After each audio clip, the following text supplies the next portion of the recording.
America के मशरक़ी साहिली रियासतों में आने वाला तूफ़ान थम गया है। मौसम की पहली बर्फबारी से 5 अफराद हलाक और मुतअद्दिद ज़ख्मी हुए।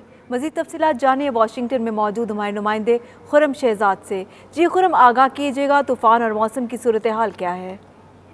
जी बिल्कुल, यहाँ पे जो तूफ़ान आया था उसका सिलसिला यहाँ पे थम गया है, काफ़ी हद तक बेहतरी आ गई है। जो सड़कें थी वो क्लियर कर दी गई हैं।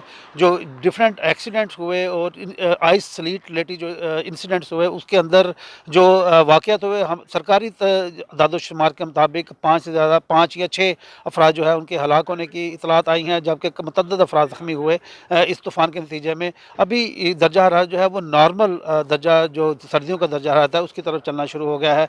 रोड्स भी अब क्लियर हो गए हैं। जो दफातर और जो स्कूल्स हैं उनको भी खोल दिया गया है। जो एयरपोर्ट के अंदर जो रुकावटें थी उनको भी हटा दिया गया है। अब जो एयरपोर्ट्स के ऊपर जो फ़्लाइट्स हैं वो मामूल के मुताबिक आ रही हैं। जी।